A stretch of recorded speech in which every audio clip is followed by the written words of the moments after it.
Dinosaurs इस धरती में आए अब तक के सबसे बड़े जीव, जिन्होंने लगभग 14 करोड़ सालों तक धरती पर राज किया था। इन विशालकाय जीवों के बारे में सोचते ही हमारा मन उस प्राचीन दुनिया में पहुंच जाता है जहां ये दैत्याकार जीव विचरण करते थे। आखिर ऐसा क्या हुआ जिसकी वजह से इन खूबसूरत जीवों का सफाया हो गया? उस समय धरती में कैसी परिस्थितियां आईं?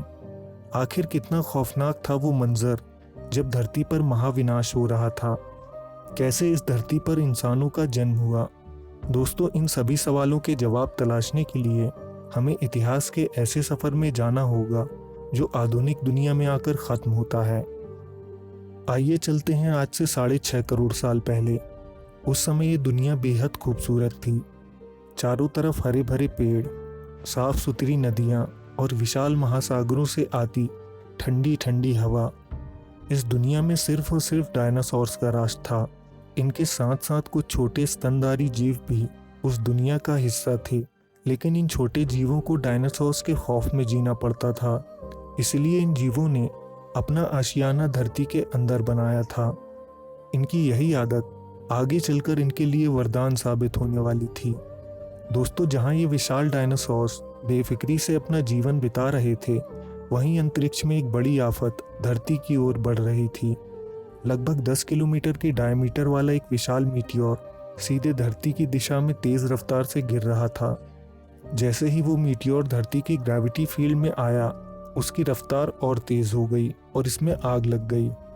दोस्तों, जैसे जैसे ये मीटियोर धरती के करीब आता गया, उसकी चमक उतनी ही तेज होती गई, मानो पूरा सूरज ही धरती के करीब आ गया हो सकता है इतनी चमक की वजह से सैकड़ों मील की दूरी तक सभी जीव अंधे हो गए हों।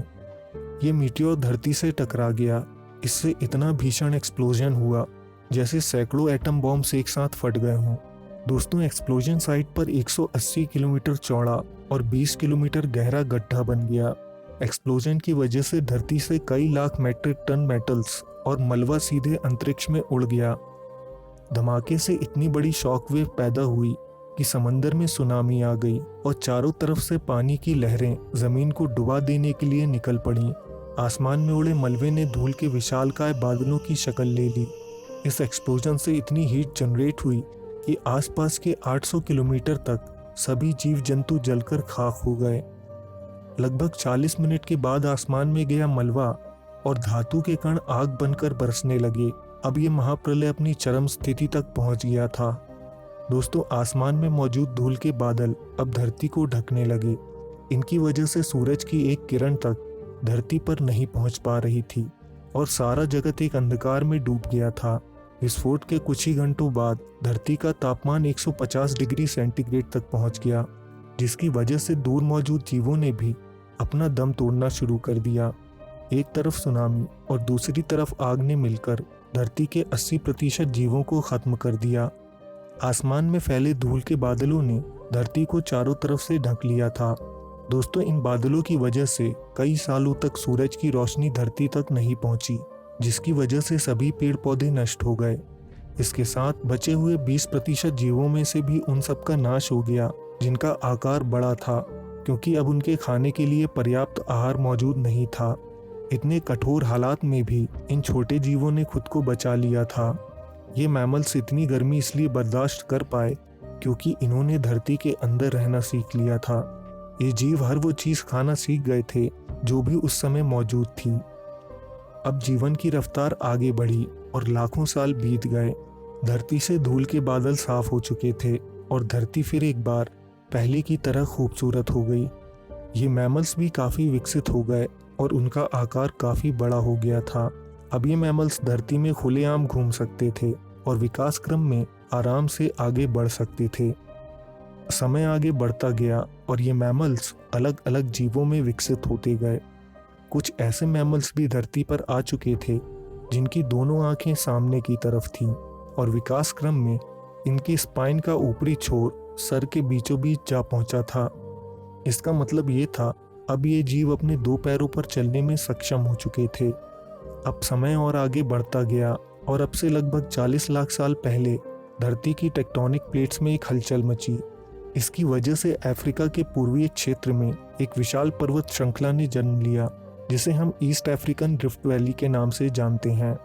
इन पर्वतों की वजह से मानसून के बादल अब पर्वतों की दूसरी तरफ ही रुकने लगे और धीरे धीरे इस क्षेत्र के पेड़ पौधे सूख गए। ये विशाल जंगल एक शुष्क इलाके में बदल गया। इसी इलाके में रहते थे प्यूरोला एप्स, जो हमारे पूर्वज माने जाते हैं। ये एप्स पेड़ों के ऊपर रहते थे और फल खाकर जीवन बिताते थे। इनके पास 2 पैरों पर चलने की काबिलियत थी, जिसका इस्तेमाल ये पेड़ों के ऊपर ही करते थे। 2 पैरों पर चलना इंसानों की नहीं बल्कि एप्स की खोज थी। अब खाने की कमी होने की वजह से इन एप्स को पेड़ों के नीचे आना पड़ा और विकास क्रम के चलते इनमें से कुछ चिंपैंजी और गोरिल्ला में विकसित हुए, तो कुछ इंसान बनने के सफर में आगे बढ़ते गए। ये हैं आर्डिपिथेकस रेमेडस, जिनका दिमाग उस समय बाकी सभी जीवों से ज़्यादा बड़ा था। ये आराम से धरती पर चलते थे और खाते पीते थे। लगभग 4 फीट लंबे ये जीव अपने 2 पैरों पर चलने वाले हमारे वंश के पहले जीव बने। 2 पैरों पर चलने की वजह से थोड़ी ऊर्जा बचने लगी, जिसकी वजह से इनका दिमाग विकसित होता गया। अब ये लंबी दूरी तय करके अपने लिए खाना जुटाने में सक्षम हो गए थे। इसी तरह विकास क्रम आगे बढ़ा और लगभग 23 लाख साल पहले ये जीव होमो हेबिलियस में विकसित हो गए। अब इनका दिमाग काफ़ी बड़ा हो चुका था। इन्होंने पत्थर का इस्तेमाल अपने फायदे के लिए करना सीख लिया था और ये दूसरे जीवों का शिकार भी करने लगे थे। कुछ समय बीतने के बाद ये जीव होमो इरेक्टस में विकसित हुए, जो समूह में शिकार किया करते थे। इन्होंने ही आग की खोज की और उसका इस्तेमाल करना सीखा। आग की खोज होते ही मानो एक क्रांति आ गई थी, क्योंकि उसकी मदद से ये जीव रात में भी देख सकते थे। ये आग से खुद की सुरक्षा भी कर सकते थे और ठंड से खुद का बचाव भी करने लगे थे। जल्द ही उन्हें एहसास हुआ कि आग में मांस को पकाकर भी खाया जा सकता है। इस तरीके से मांस चबाने में और उसे पचाने में ऊर्जा की खपत बहुत कम हो गई। बची हुई सारी ऊर्जा मस्तिष्क को विकसित करने में इस्तेमाल होने लगी। अब विकास क्रम फिर आगे बढ़ा और लगभग 2 लाख साल पहले ये जीव इंसान में विकसित हो गए। अब इन्होंने एक दूसरे से कम्युनिकेट करना भी सीख लिया था और जीवन पहले से काफ़ी आसान हो चुका था। यही है होमो सेपियंस, यानी हम। दोस्तों, डायनासोर्स के खात्मे और इंसानों के विकास क्रम का ये सफ़र वैज्ञानिकों की थ्योरी है, जो सच भी हो सकती है और झूठ भी। इस थ्योरी को लेकर तरह तरह के मतभेद मौजूद हैं। कुछ लोगों के अनुसार डायनासोर्स का अंत किसी उल्कापिंड से नहीं बल्कि ज्वालामुखी के लावा से हुआ, तो कुछ लोगों के अनुसार उनका अंत सही मायने में हुआ ही नहीं। दोस्तों, आज भी ऐसे बहुत से लोग हैं जिनका मानना है कि डायनासोर्स की बड़ी आबादी भले ही खत्म हो चुकी है, लेकिन कुछ डायनासोर्स आज भी धरती पर मौजूद हैं, जिन्हें देखे जाने के किस्से दुनिया के अलग अलग क्षेत्रों से सामने आते रहते हैं। दोस्तों, अभी तक पाए गए फोसिल्स की वजह से विज्ञान इतिहास में मौजूद जीवों का अनुमान लगाता आया है। इसका ये मतलब नहीं कि जिन जीवों के अवशेष विज्ञान को ना मिले हों वो अस्तित्व में थे ही नहीं। बहुत संभव है डायनासोर्स और मैमल्स के अलावा ना जाने कितने जीव उस दौरान एग्जिस्ट करते थे और उनका भी विकास हुआ हो सकता है आज भी ऐसे ही जीव कहीं दूर दराज इलाकों में अपना जीवन बिता रहे हों। इंसानों का विकास एप से हुआ है, इस थ्योरी पर भी सभी पूरी तरह विश्वास नहीं करते, बल्कि कुछ लोगों का मानना है कि इंसान एप से इवॉल्व नहीं हुए, बल्कि वो सीधे इस धरती पर किसी और ग्रह से या फिर किसी डिवाइन क्रिएशन की वजह से आए हैं। दोस्तों, इवोल्यूशन के बारे में आपकी क्या राय है, कमेंट में ज़रूर बताएं। अगर एपिसोड पसंद आया हो तो लाइक और शेयर करें। अगर आप नए हैं तो चैनल को सब्सक्राइब भी कर सकते हैं।